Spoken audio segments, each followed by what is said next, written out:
네, 오늘은 계시록 14장 1절에서 5절 말씀을 통해서 14만 4천이 부르는 새노래에 대한 장면을 살펴보도록 하겠습니다. 저희가 지난 시간에 땅에서 올라온 그 짐승에 도전하는 장면을 살펴봤습니다. 그리고 오늘은 이제 약간 반대되는 장면이죠. 오늘 공부하는 장면은 이제 하늘에서 승리한 14만 4천이 새 노래를 부르는 장면입니다. 지금 저희가 공부하는 부분이 두 짐승이 지금 도전을 하고 있는 내용이 앞에 나온 내용이죠. 우리 지상에 지금 살아가고 있는 교회들, 초대교회 당시의 그 교회들도 우리와는 비교할 수 없는 어려움 가운데, 핍박과 환난 가운데 수많은 순교자들을 내면서 살아가고 있었습니다. 실제적으로는 그들의 삶에서는 굉장히 피곤했어요. 왜? 사는 게 팍팍하고 진짜 쫓겨다니고 또는 뭐 동굴 속에 들어가 살기도 하고 또는 모든 재산을 몰수당하기도 하고 때로는 죽기까지 하면서 예수님을 믿고 살아갔습니다. 사실 그때도 도전이 있었죠. 그죠? 근데 그 도전하는 세력들이 지금 첫 번째 바다 짐승하고 땅에서 올라온 짐승이 도전한다. 이렇게 지금 저희가 배웠거든요. 근데 이 짐승은 사실은 용의 모든 권세와 능력과 힘을 받아서 지금 한마디로 하면 용의 일을 하는 거잖아요. 그렇죠? 용이 모든 걸 주어서 두 짐승을 통해서 우리 성도들에게 도전을 하고 대적을 하는 모습이었습니다. 어떻게 하느냐면 두 가지예요. 어떻게 짐승 권세가 도전하냐면 첫째는 유혹하는 거죠. 그렇죠? 그들의 가장 큰 특징은 입이에요. 입. 아주 크고 큰 말을 하는 입을 가지고 있고 그 입으로써 사람들을 유혹을 해요. 그럴듯한 말로, 거짓말로 유혹을 하고 또 한 가지는 그래도 말을 안 들으면 핍박을 하게 되죠. 그러니까 다시 말하면 그 옛뱀 마귀 사단의 권세는 짐승의 모습으로 등장해서 우리 성도들을 도전하는데 그들이 사용하는 무기가 바로 유혹과 핍박이라는 거죠. 사실 두 개 다 무섭습니다. 내 목숨을 빼앗는다는데 다 무섭죠. 그런데 요즘에는 우리가 느끼는 것은 오히려 그런 누가 우리를 죽이려거나 뭐 재산을 몰수하거나 그런 건 없잖아요. 그런데 사실은 유혹이 더 무섭다는 거죠, 지금은. 물론 그 당시에는 핍박도 있었고 또는 유혹도 같이 있었어요. 더 어렵다고 봐야 되죠. 그러나 그 짐승의 도전이 아무리 강력하고 또 설사 그들이 마치 이기는 것처럼 보여요. 성도들을 싸워서 이겼다고 하잖아요. 짐승한테. 그렇게 보이지만 우리의 성도들, 지상교회의 그 진정한 실존은 무엇이냐? 그게 바로 오늘 공부할 14만 4천이라는 거죠. 예. 그래서 오늘 저희 공부를 통해서 우리는 우리의 진정한 소망, 우리의 존재가 어떠한 존재인가 하는 것을 배우게 될 겁니다. 그래서 오늘 14만 4천의 새 노래죠. 자, 14만 4천의 새 노래. 이 장면을 지금 우리가 살펴볼 겁니다. 이게 지금 여자와 용의 싸움이 시작됐는데 12장부터 14장까지가 우리가 뭐라고 배냐면 주의 나라가 성취하는 과정이라고 그랬죠. 주의 나라의 성취. 이걸 성취 과정이라고도 하고 성취사라고도 하는데 같은 내용입니다.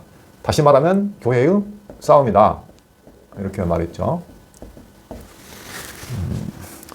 어떻게 주의 나라, 주님께서 지금 천상에서 보여주시는데 그 인을 떼시면서 나팔을 불게 하시면서 대접을 쏟으면서 주님께서 지금 천상에서 통치하시는 모습을 보여주십니다. 그 통치하는 권세를 보여주시는데 그 권세는 한마디로 말하면 대적들을 심판하고, 그죠? 그 다음에 택한 성도들은 보호해서 구원하시는 권세를 말합니다. 자, 근데 저희가 지금 그 7 나팔 재앙의 모습을 지금 보는 가운데 마지막 7 나팔을 불 때에 주의 나라가 선언됩니다. 세상 나라가 우리 주와 그리스도의 나라가 되어서 세세토록 통치하신다라는 장면을 지금 선언했죠. 그리고 하나님의 성전이 열리고 언약궤가 보이면서 주의 진노와 임재가 시작됐다. 그런 장면을 지금 저희가 봤습니다. 11장 14절에서 19절에 나와 있는 내용인데 그 선언된 주의 나라가 어떻게 이루어지느냐. 그게 지금 공부하고 있는 부분이죠. 그래서 그 나라의 성취 과정, 하나님의 그 영원한 뜻이고 언약이고 예언되었던 그 두루마리에 기록되어 있던 그 나라가 어떻게 이루어지냐면 우리가 공부했던 것처럼 여자와 용의 싸움으로 시작해서 싸움을 통해서 주님은 승천하셔서 하늘로 올라가셨고, 그와 동시에 하늘에서 하나님 우리 성도들을 참소했던 용은 하늘에서 쫓겨났죠. 그래서 땅으로 내려왔어요. 그래서 그 용이 이제 땅에 있는 그 남은 여자 교회를 핍박하는 장면이 보였죠. 여자가 그 1260일 동안 또는 한때 두때 반 해서 땅의 광야에서 양육을 받는다, 그런 장면을 봤고, 그런데 그와 동시에 두 짐승의 도전이 이루어진다는 거죠. 그게 따로따로 이어지는 게 아니고 사실은 같은 시기에 일어나는 장면이죠. 그렇죠? 우리 지상교회가 지금 우리를 구원하신 주님은 천상에 가 계시죠. 우리 눈에 보이지는 않아요. 하지만 지금 주님이 천상에서 지금 통치를 하고 계시는 거죠. 사실 우리와 함께 하십니다. 우리는 그걸 느끼기는 쉽지 않겠지만 성령 하나님으로 오셔서 우리 안에서 지금 같이 싸움을 하고 있다고 보셔야 돼요. 그게 우리가 이제 그 신령한 눈을 통해서 나의 존재라든가 주님이 하시는 역사, 그리고 주님이 지금 어떻게 나하고 함께 싸우고 계시는가, 이걸 발견하고 또 우리의 싸움이 어떻게 되는가, 이것을 이해하는 게 중요하죠. 사실 그 용의 사주를 받는 두 짐승의 도전이 굉장히 거세고 무섭습니다. 은밀하고. 그래서 또 우리는 이 땅에서 살아가는 게 그렇게 쉽지 않아요. 네. 달콤한 유혹, 보이지 않는 그러한 그 미혹, 이런 세력을 통해서 정말 쉽지 않아요. 그렇지만 우리는 결과적으로 주님이 우리와 함께 싸우시기 때문에 최종적인 승리가 확정되어 있다 하는 것을 오늘 14만 4천의 새 노래를 통해서 보여주시고, 그 다음에 그 뒤에 내용을 보면 이제 새 천사가 나타나가지고 최후의 심판을 예언하죠. 그렇죠. 음녀와 뭐 바벨론 심판 예언을 하시고, 모든 사람들에게 영원한 복음이 이제 이른다. 복음이라는 것이 화예요, 화. 우리는 좋은 소식이라고 하면 무슨 좋은 일이 일어나는가 싶지만 영원한 복음을 선언하는데 천사가, 그게 바로 뭐냐면 이제 마지막 심판의 때가 이르렀다는 거죠. 그렇죠? 왜냐하면 우리 성도들은 이 땅에서 고난받고 있기 때문에 환난을 받고 있잖아요. 그래서 그 대적들을 최종 심판하는 것이 곧 뭐예요? 우리에겐 복음이 되는 거예요. 물론 대적들에게는 끝날이 되겠지만, 그래서 바벨론 무너진다. 그 다음에 짐승에게 표받은 자, 666 표받은 자 있죠. 그 짐승을 따르는 자들. 그들도 역시 어떻게 된다? 이제는 영원한 고난과 진노 가운데서 쉼없는 삶이 이어진다라고 심판을 선언합니다. 바벨론은 무너지고 그 짐승에게 표받는 자들은 영원한 안식이 없는 영원한 고통 가운데 살게 된다 하는 것이 뒤에 6절에서 13절에 이어져서 나옵니다. 그리고 최종적으로 14절에서 20절까지는 마지막 최종 심판, 진노의 그 포도주 틀에 밟히는 장면, 완전히 최종 심판 모습이 보여지죠. 이게 결과적으로 뒤에 나가 이렇게 해서 완성되는 거예요. 최종 심판까지도. 그러니까 완성이 되려면 최종 심판이 곧 와야 되죠. 최종 심판은 곧 주님의 재림이에요. 그래서 우리에게는 그 최종의 심판, 주님의 재림이 곧 우리의 영원한 소망이 되는 거죠. 예. 그래서 이 땅에서 우리는 그걸 기다리는 것이죠. 그래서 계시록에도 보면 처음과 마지막 부분의 서론과 결론에 보면은 결과적으로 무슨 말을 하냐면 내가 반드시 속히 오리라는 말을 계속 반복해서 해줍니다. 그래서 요한계시록의 주제가 뭐냐면 내가 진실로 속히 오리라. 그러니까 그 당시에 고난받고 환난받는 성도들에게 최종 승리가 확실하다. 너희의 승리가 확정되어 있다. 지금은 비록 힘들고 고통스럽지만 대적 가운데서 너희가 힘들어하지만 너희들은 승리가 보장되어 있으니까 어떻게 하라? 참고 견뎌라. 끝까지 견뎌서 승리하라. 힘내라고 지금 위로와 소망을 주시는 내용이 계시록의 내용이라고 했습니다. 자, 그럼 14장 오늘 14만 4천의 새 노래를 한번 살펴보도록 하겠습니다. 자, 1절에 보시면 또 내가 보니 보라 어린 양이 시온산에 섰고 그와 함께 14만 4천이 서 있는데 그들의 이마에는 어린 양의 이름과 그 아버지 이름을 쓴 것이 있더라 그랬습니다. 자, 1절에서는 그 어린 양과 함께 시온산에 서 있는 14만 4천의 모습을 보여줍니다. 그러면 여기와 반대되는 장면을 한번 생각해 볼 필요가 있어요. 그렇죠? 자, 우리 성도 지상교회가 지금 서 있는데 시온산에 서 있습니다. 누구와 함께 서냐면 어린 양과 함께 서 있어요. 그런데 똑같이 서 있는 자들이 있어요. 그게 누구냐면 바로 12장 17절을 한번 보시면 용이 여자에게 분노하여 돌아가서 그 여자의 남은 자손 곧 하나님의 계명을 지키며 예수의 증거를 가진 자들과 더불어 싸우려고 바다 모래 위에 서 있더라. 여기도 나와 있죠. 지금 누가 싸우려고 서 있어요? 용이 그러죠? 네. 교회, 지상교회, 예수의 증거를 가진 자들과 더불어 싸우려고 바다 모래 위에 서 있더라. 한쪽에서 용이 서 있어요. 근데 반대쪽에는 지금 누가 서 있어요? 어린 양. 어린 양과 14만 4천이 함께 서 있죠. 더불어 싸우려고 서 있더라. 지금 말하는 게 전쟁이에요. 그죠? 도전이죠. 용이 무엇을 통해서요?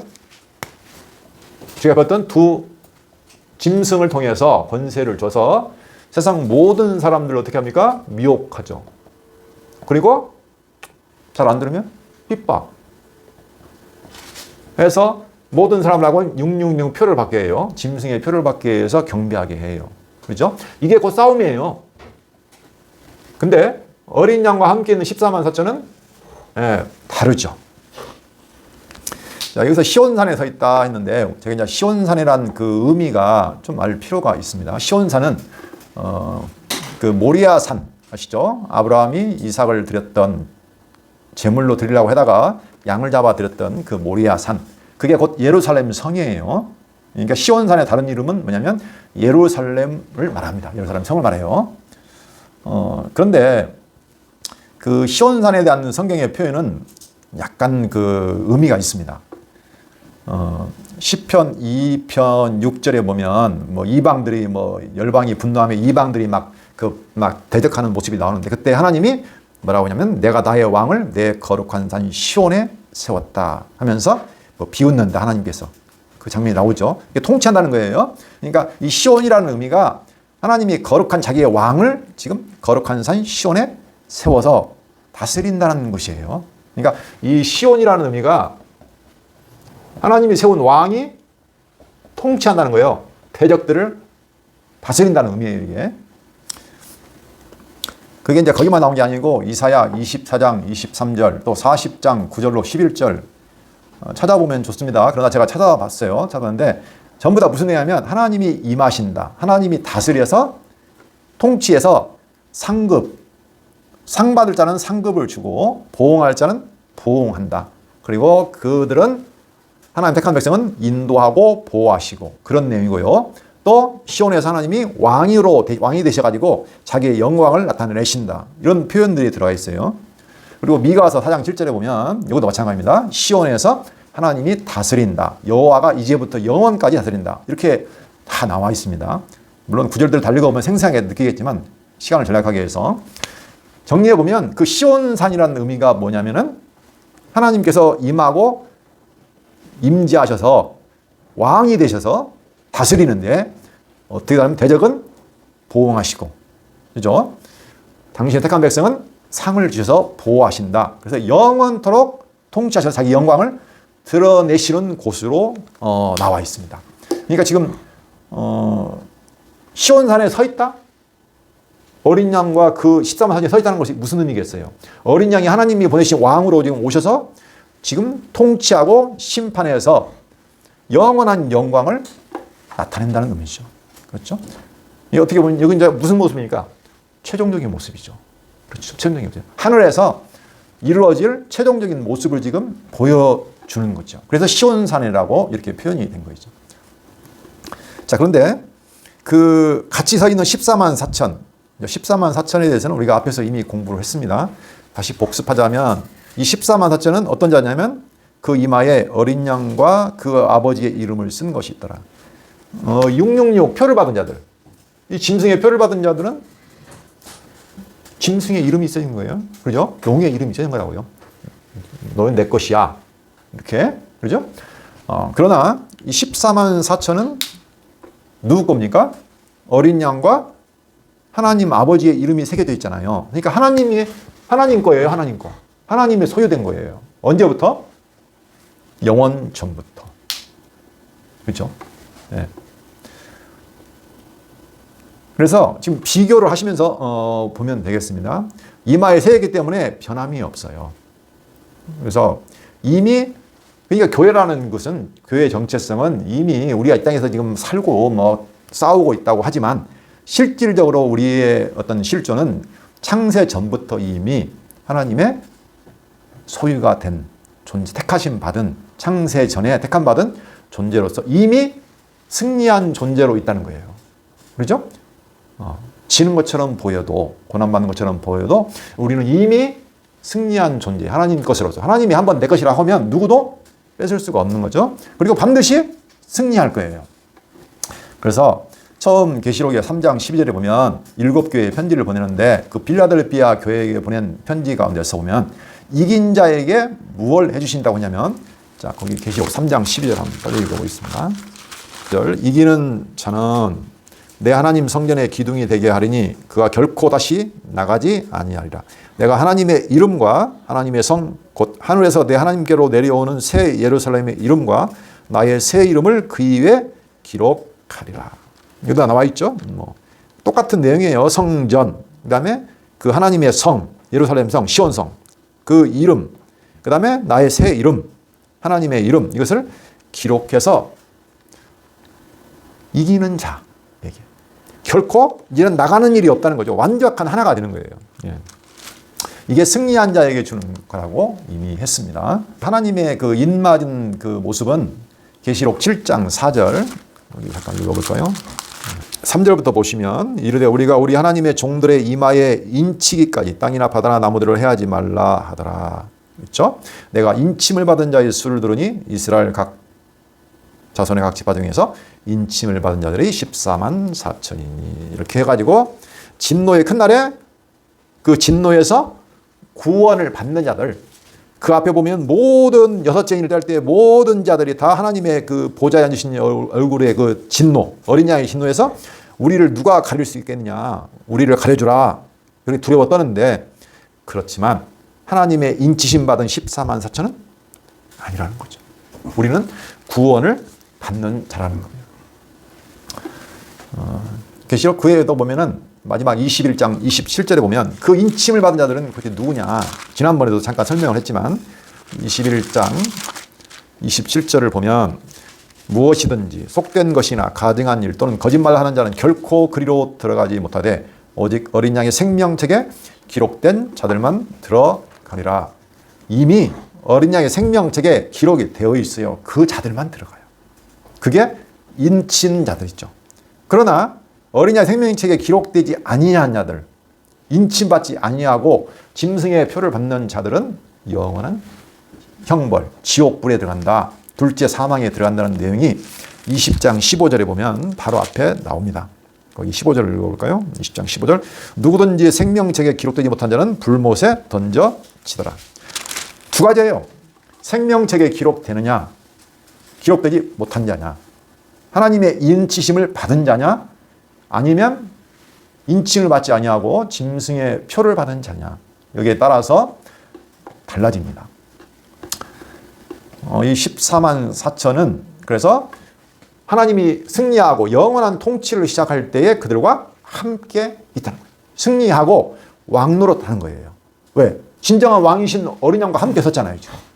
그렇죠? 네. 그래서 우리는 하나님 그 어린 양이 세세토록 왕노릇 할 때에 우리는 함께 왕노릇 한다. 그런 표현들이 있죠. 그 다음에 두 번째 부분을 볼까요? 이제 서 있는 부분들을 봤는데, 그 보좌 앞에서 이제 새 노래를 부르는 14만 4천이 2절로 3절에 나옵니다. 아까는 시온산에 서 있는 모습을 보였다고 하면, 이제는 그들이 무엇을 하냐면, 하나님의 보좌 앞에서 뭘 하냐면, 새 노래를 불러요. 네, 14만 4천이. 거기 볼까? 2절. 길을 다시 보겠습니다. 14장 2절. 내가 하늘에서 나는 소리를 들으니 많은 물소리도 같고 큰 우레소리도 같은데 내가 들은 소리는 검은 고 타는 자들이 그 검은 고를 타는 것 같더라. 자, 하늘에서 소리를 들으니까 엄청나게 큰 소리, 물소리, 많은 물소리예요. 큰 우레소리 같은 소리가 나는데 아마 이게 찬송 소리 같아요. 근데 그게 바로 검은 고 타는 자들이 검은 고를 타는 것 같더라. 이 검은 고를 타는 것 같은 소리가 바로 15장 바로 뒤에 보면 나옵니다. 15장 2절을 보시면 자 마지막 7 대접재앙이 이제 등장하는 구절이 바로 15장이에요. 거기 보면 15장 1절부터 볼까요? 또 하늘에 크고 이상한 다른 이적을 보면 7 천사가 7 재앙을 가졌으니 곧 마지막 재앙이라. 이제 마지막 재앙이에요. 대접재앙은. 하나님의 진노가 이것으로 마치리로다. 하나님께서 지금 진노의 이제 마지막이죠. 2절부터 보시면 또 내가 보니 불이 섞인 유리바다 같은 것이 있고 짐승과 그의 우상과 그의 이름의 수를 이기고 벗어난 자들이 유리바닷가에 서서 하나님의 검은 고를 가지고 하나님의 종 모세의 노래 어린 양의 노래를 불러 이르되. 여기 보시면 마지막 대접장을 시작하기 전에 할 때에 뭘 또 보여줘요?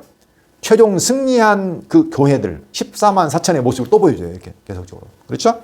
근데 어떤 자들이냐면 짐승을 이겨요. 그리고 그의 우상, 그 다음에 그의 이름의 수, 666이죠. 그 이름의 수를 이기고 벗어난 자들, 승리한 자들이 유리바닷가에 서서 하나님의 검은 고를 가지고 노래를 불러요. 찬송을 불러요. 그죠? 모세의 노래, 어린 양의 노래를 부르는 모습이 거기 나옵니다. 예. 그래서 이 검은 고 탄 것 같은 소리가 같은 내용이라는 것이죠. 지금 계시록 보면은 같은 걸 또 보여주고 또 보여주고 반복적으로 계속 보여줍니다. 천상에서 승리하는 모습을 약간씩 다르지만 그러나 이기고 벗어난 자들만 가는 거예요. 이건 여기만 부르느냐? 아니에요. 또 어디서도 부를까요? 계시록 7장 10절로 12절 계속 보여준다고 그랬죠.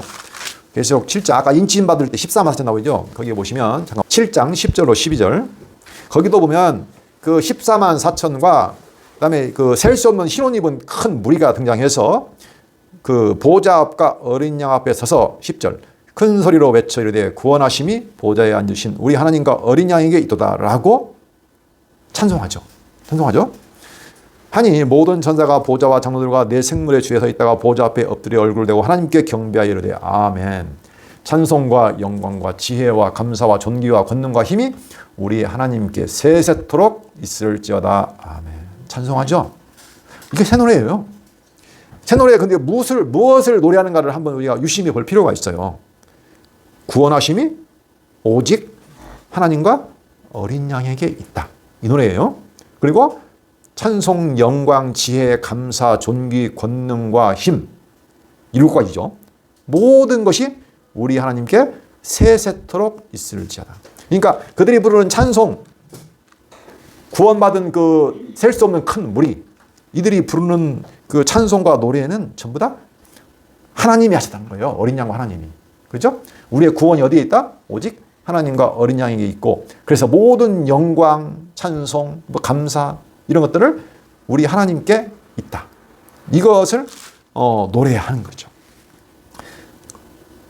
그래서 사신자 15장 아까 그 모세의 노래, 어린 양의 노래도 마찬가지예요. 15장 그 3절부터 찬송하는 노래의 내용이 나오는데 같은 내용이에요. 한번 볼까요? 15장 3절 하나님의 종 모세의 노래, 어린 양의 노래를 불러 이르되 주 하나님 곧 전능하신 이시여 하시는 일이 크고 놀라우시도다. 만국의 왕이시여 주의 길이 의롭고 참되시도다. 주여 누가 주의 이름을 두려워하지 아니하며 영화롭게 하지 아니하오리까. 오직 주만 거룩하시니이다. 주의 의로우신 일이 나타났음에 만국이 와서 주께 경배하리다. 여기도 마찬가지예요. 하나님이 하시는 일이 놀랍고 크다. 그렇죠? 주의 길이 의롭고 참되다.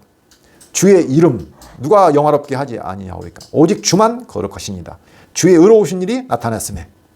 전부 다 주의 일이 드러난 거예요. 그렇죠? 그러니까 여기서 알 수 있는 것은 새 노래라는 것은 결과적으로 하나님이 다 어린 양이 다 우리의 모든 구원을 이루셨습니다. 라고 찬송하는 노래라는 것을 알 수가 있죠. 내가 했다는 것이 하나도 없어요. 여기 뭐 내가 했다는 내용이 하나도 없습니까? 내가 무슨 영광을 받는다는 내용이 하나도 없어요. 예. 완벽해요. 그래서 우리의 구원도 마찬가지입니다. 우리의 처음 택하심부터 시작해서 하나님께서 이 땅에서 나를 구원해가는 과정, 보호하시는 과정, 싸우는 과정, 최종 승리까지 처음부터 마지막까지 오직 하나님께서 다 하셔요. 그래서 우리는 그 새 노래를 부르게 되는 거죠. 그러나 우리는 어떤 책을 보니까 누가 그러면 경험하지 않으면 알 수 없다. 전혀. 이 땅에서는 그걸 경험하는 거예요. 우리가 몸으로. 예.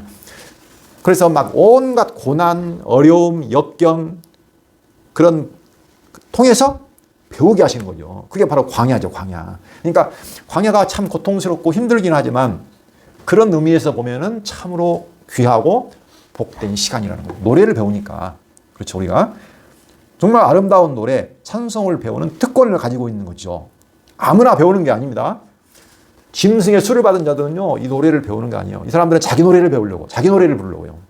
자기를 찬송하고, 자기 영광을 높이고, 자기를 자랑하고, 이게 세상이죠. 모든 사람이 그 길로 가고 있잖아요. 그러나 우리는 우리 노래를 완벽하게 지우고, 오직 하나님만 찬송하는 걸 배우는 거예요. 예. 전혀 다르죠. 자, 다시 계시록 14장으로 들어가서, 그래서 이 노래는 3절 그들이 보좌 앞과 내 생물과 장로들 앞에 새 노래를 부르니 땅에서 속량함을 받은 14만 4천 밖에는 능히 이 노래를 배울 자가 없더라. 아무나 배울 수 있는 게 아니라고 했습니다. 오직 이 택함 받은 자 14만 4천만 부른다는 거죠. 자, 그 다음에 이제 4절로 마지막 5절까지는 그 노래를 부른 14만 4천은 도대체 어떤 자들이냐, 그들을 정체를 설명해 있어요. 어떤 자들이냐, 이들은. 4절 보면 이 사람들은 여자와 더불어 더럽히지 않냐고 순결한 자라. 첫째, 여자와 더불어 더럽히지 않냐고 순결한 자라고 했습니다. 여자는 여기서 일반 여자가 아니고요, 음녀를 말하고 있어요. 계시록 17장 1절부터 보면은 바벨론이 등장하는데, 그 17장 1절 한번 볼까요? 또 7 대접을 가진 7 천사 중 하나가 와서 내게 말하여 이르되, 이리로 오라. 많은 무리에 앉은 큰 음녀가 받을 심판을 내게 보이리라. 땅의 임금들도 그와 더불어 음행하였고 땅에 사는 자들도 그 음행의 포도주에 취하였다 하고. 그렇죠? 5절에 보면 그의 이마에 이름이 기록되었으니 비밀이라. 큰 바벨론이라. 땅의 음녀들과 가증한 것들의 어미라 하였더라. 그렇죠? 예. 그 다음에 15절. 또 천사가 내게 말하되 내가 본 바 음녀가 앉아있는 물은 백성과 무리와 열국과 방언들이니라. 이 음녀가 누구냐면 바벨론이에요. 하나님을 대적하는 모든 권세의 상징 바벨론. 구약시대에 택한 백성들을 대적했던 그 바벨론. 그들이 모든 권세를 받고요, 거기 보시면 음녀가 앉아있는 물은 백성과 무리와 열국과 방언들, 모든 세상을 통치해요. 14만 4천만 그 통치를 받지 않아요. 어린 양의 통치를 받아요. 그 여자와 더럽히지 않는다는 거죠. 저희들은 그러니까 14만 4천은 이 땅에서 그 바벨론, 그 우리를 유혹하는 세상의 모든 영광과 자기를 드러내라고 하는 그 유혹과 미혹을 이겨내고, 그 핍박과 고난을 이겨내고 구별된 자들, 더럽히지 아니한 자들, 이런 자들이라는 거죠. 예수님께서도 마지막 요한복음 17장에 보면은 내가 이제 하늘나라로 간다, 올라가는데 너희들은 이 땅에 남아있어. 그죠? 그러면서 너희들을 거룩하게 해달라고 기도하는 내용이 나오거든요. 요한복음 17장 14절로 19절을 한번 보겠습니다. 요한복음. 내가 아버지의 말씀을 그들에게 주었사오며 세상이 그들을 미워하였사오니 이는 내가 세상에 속하지 아니함 같이 그들도 세상에 속하지 아니함으로 인합니다. 우리의 정체성, 그죠? 아버지의 말씀을 받은 우리는 세상이 미워하는데 왜? 세상에 속하지 않으니까, 같이 가지 않으니까, 가치관을 따르지 않으니까. 내가 세상에 속하지 아니함 같이 그들도 세상에 속하지 아니함으로 인합니다. 그래서 이걸 구별했다고 하죠. 세상에서 건져내서 구별된 자들, 이게 교회라고 했는데, 내가 비옵는 것은 그들을 세상에서 데려가시기를 위함이 아니요 다만 악에 빠지지 않게 보존하시기를 위함입니다. 악. 내가 세상에 속하지 아니함 같이 그들도 세상에 속하지 아니하였사옵나이다. 세상이라는 것은 지금 바벨론을 말하는 겁니다. 음녀가 말하는 그 바벨론.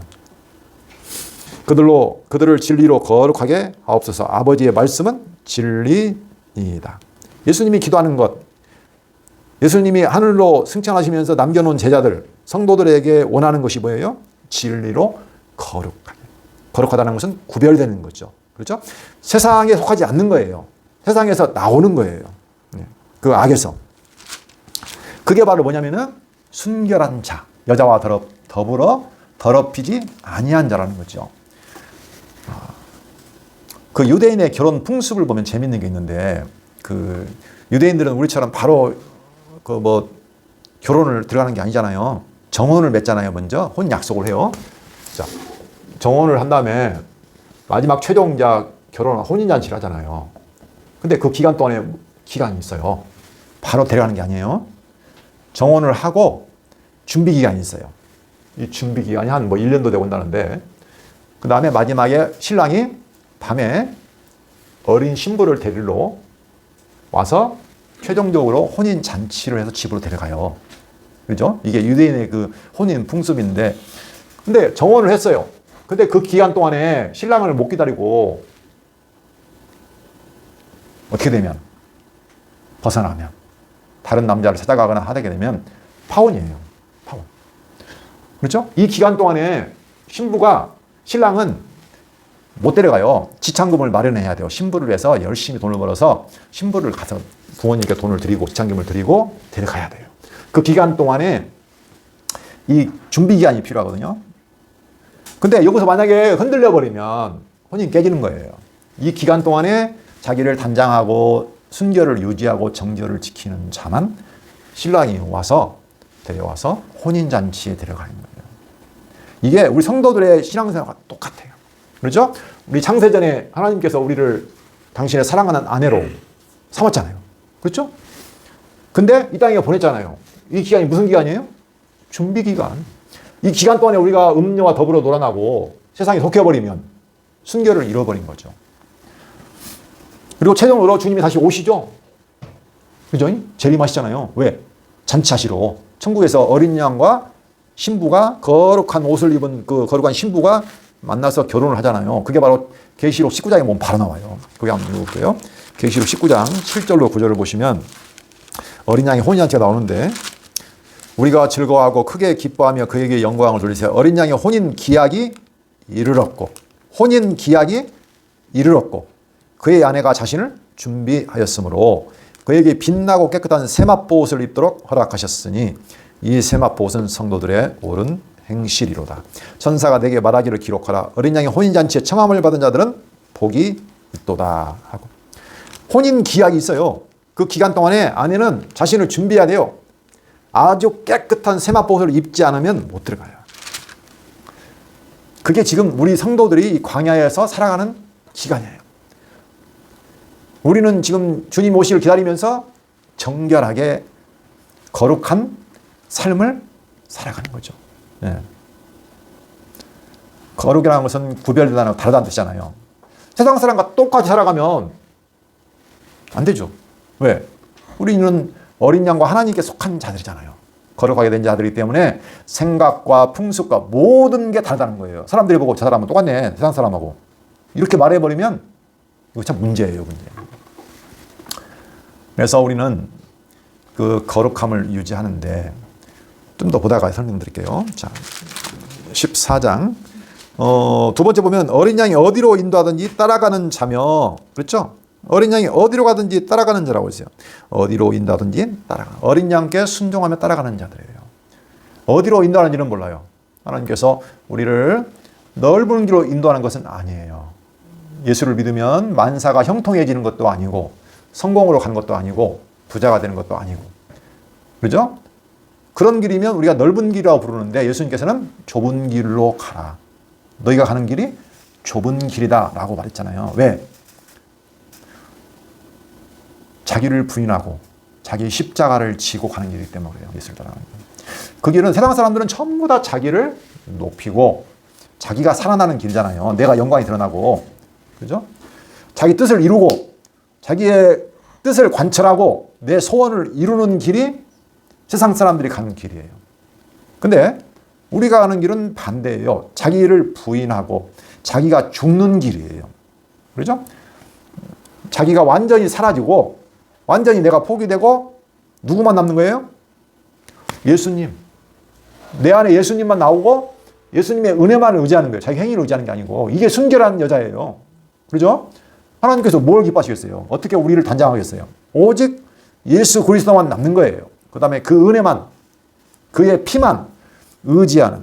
그게 바로 광야에서 그 이스라엘 백성들이 민수기에 보면 40년 동안 광야에서 옛사람이 다 죽었죠.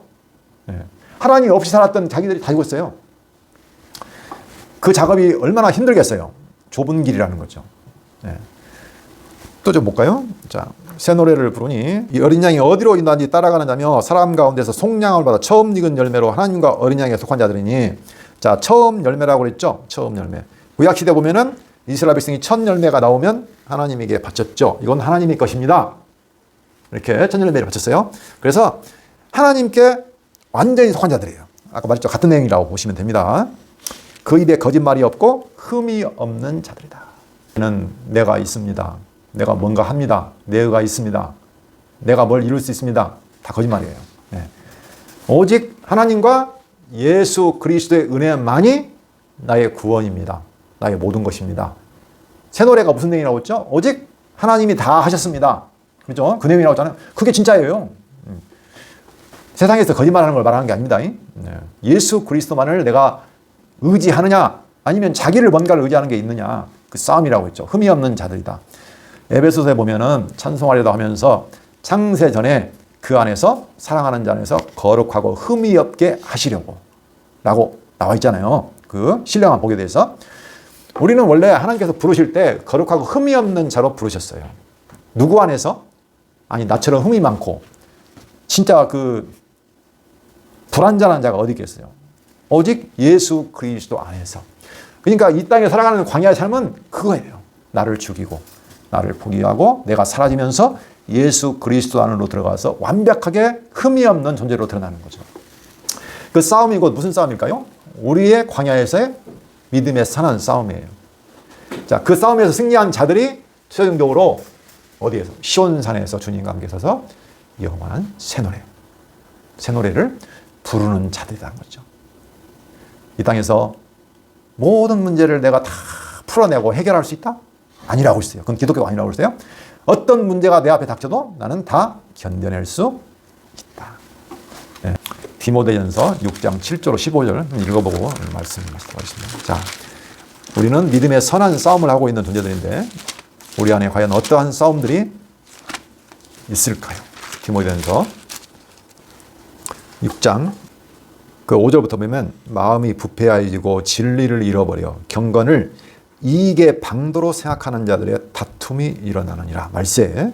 그러나 자족하는 마음이 있으면 경건은 큰 이익이 되느니라. 우리가 세상에 아무것도 가지고 온 것이 없음에 또한 아무것도 가지고 가지 못하리니 우리가 먹을 것과 입을 것이 있은즉 족한 줄로 알 것이니라. 부하려 하는 자들은 시험과 올무와 여러 가지 어리석고 해로운 욕심에 떨어지나니 곧 사람으로 파멸과 멸망에 빠지게 하는 것이라. 돈을 사랑함이 일만하게 뿌리가 되나니 이것을 탐내는 자들은 미혹을 받아 믿음에서 떠나 많은 근심으로써 자기를 찔렀도다. 오직 너 하나님의 사람아, 이것들을 피하고 의와 경건과 믿음과 사랑과 인내와 온유를 따르며 믿음의 선한 싸움을 싸우라. 영생을 취하라. 이를 위하여 내가 부르심을 받았고 많은 증인 앞에서 선한 증언을 하였도다. 믿음의 선한 싸움, 그리고 영원한 생명을 취하라는 거죠. 이 싸움이 우리 안에서 아주 치열하게 일어나고 있습니다. 그 싸움을 통해서 우리 옛사람이 죽고 새 사람을 입어 나가게 하신다는 거죠. 기도하겠습니다. 살아계신 하나님 아버지 감사합니다. 우리의 영원한 존재의 본질이 바로 시온산의 어린 양과 함께 서서 새 노래를 부르는 14만 4천임을 다시 한번 상고해 보았습니다. 이 땅을 살아가면서 잠시 연단받고 시험받고 또는 단련받고 거룩하게 되어지는 기간을 겪습니다. 그 기간 동안 주님이 약속하신 혼인 기약까지 우리를 지켜 순결하게 하여 주시고 믿음의 선한 싸움에서 승리하여 하나님 나라에서 영원한 새 노래를 부르는 저희들에게 인도하여 주시옵소서. 예수 그리스도 이름으로 기도합니다. 아멘.